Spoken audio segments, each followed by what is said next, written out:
Hello everyone, welcome to another unboxing video. Today we'll be unboxing the Pocophone X3 NFC. That has a fancy name, very long name to say Poco X3. So for the purpose of the video, I'll just be saying the Pocophone X3 or just say the X3, whichever one is simpler. So let's get straight into this unboxing. Now I did something a little different this time in that I allowed for it to be left in a package. So you literally see this how it comes.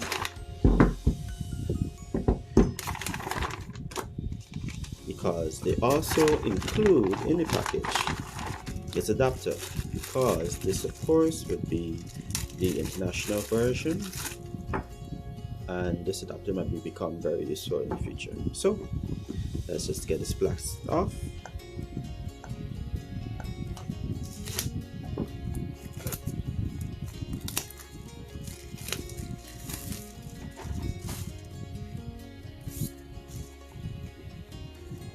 Are there any more things? No, nothing more.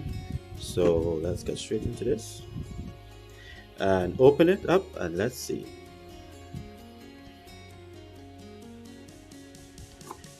Ooh, that's cute. Now I want to give us the box within the box. So some phone manufacturers have the phone right on top, but Poco likes to hide it, I guess. So, and there we have the phone. So let's see what's it here first before we get into that. Let's see if they give you any extra goodies. Yes, that's the case. It actually feels decent. I won't do anything much, but you know, it's okay. And we have the phone. Oh, this looks pretty. I will look at that a little later. Let me see what else is in this box. Okay, so you have the charging block. As you can see, now this was the 33 watts.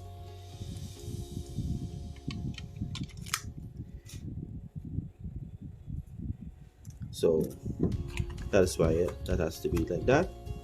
And this is USB type A to USB type C. It's pretty inside. You notice the trend, they have everything colored.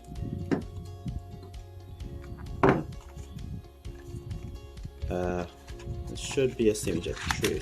Two, yes, good, right there. Can't have a phone without that, right? And here we have the phone. Now it says Qualcomm Snapdragon 722G, up to 2.3 GHz octa-core CPU, 120 Hz, 6.67 Full HD plus. Now this is a LCD and not an AMOLED screen, but 120 Hz is still impressive on a screen of this nature. And a 64 megapixel AI camera, 5160 milliamp hour battery. Now this is supposed to be a solid 2-day phone, but you know, let's have a look at it from the back of it. But I'm not gonna spoil this. I'm just gonna take this off. It's like to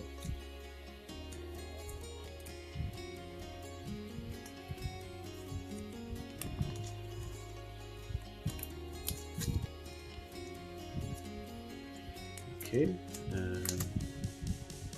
okay, so it's not gonna slide out. So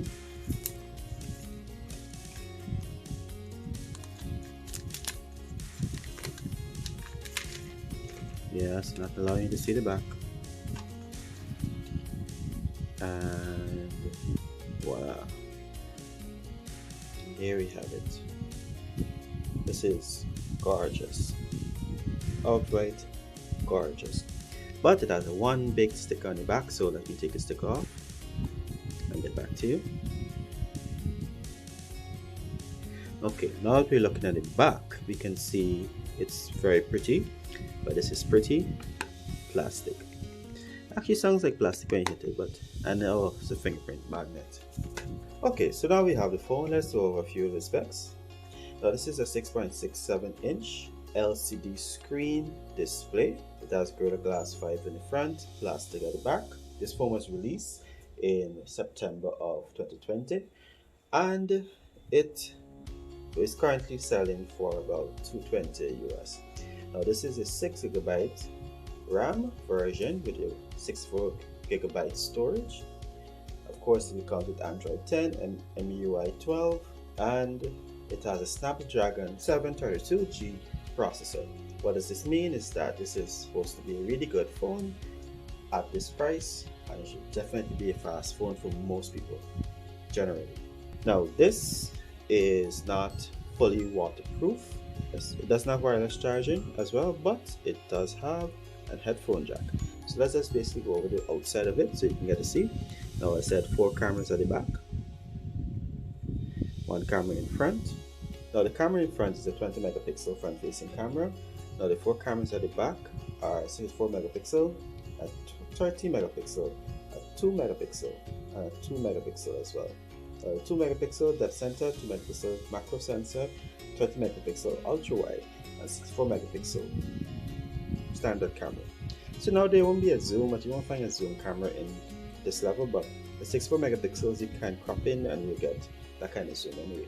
Now it is not IP68 water dust resistant, it's IP53, so basically means it's splash resistant. So don't go swimming with this at all, you don't want to use it. Now it has dual SIM support and or a SIM and a SD card support, right? Whichever one is better for you, it has all of that in it. So let me just open this up. It also has a fingerprint sensor on this side here, so which will make it very useful for you overall. Alright, so you don't have to on the glass or anything. I prefer these physical fingerprint sensor because they tend to be more accurate and they tend to work better with your screen protectors in any case.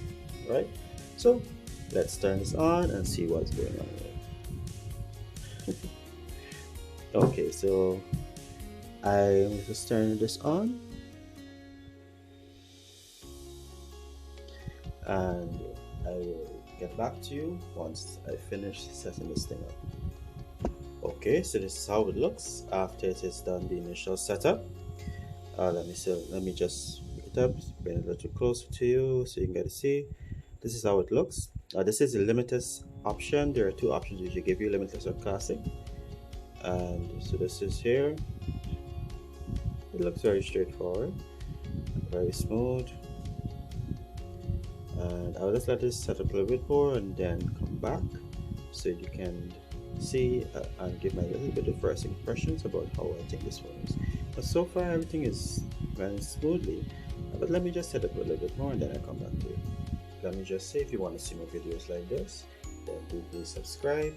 If you like what you've seen thus far, then please press like, and if you have any questions or comments, do leave a comment. Right? Any interaction is okay and accepted, and I will get back to you as soon as possible. So I'll be back in a bit.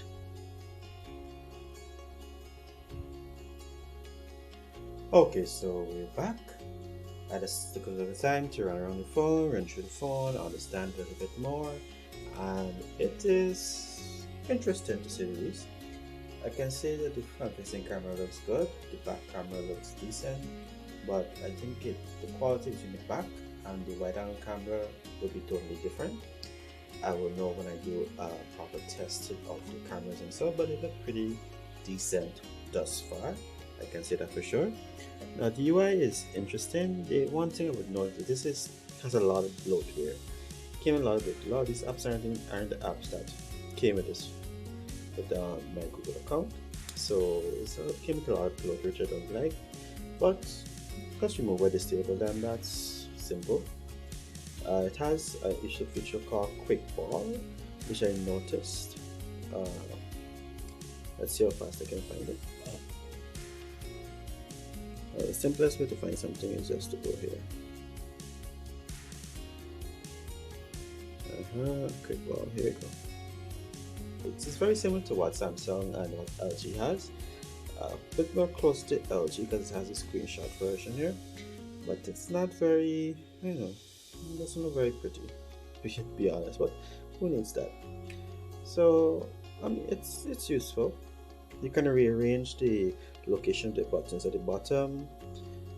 uh, Fingerprint sensor is pretty fast, it's very responsive, and generally it is responsive enough. It is not like the super fastest phone in the world, but from what I'm seeing or from using it right now, it's very fast and responsive enough. There are no complaints. So I like the size of it. It is light, and I know that this will be a battery king. So I'm looking forward to testing this overall. So we'll go through this camera a little bit more, and then I'll get back to you and let you know my views when I do my true first impressions or my first review. This is Asa here, and I'll see you again in another video.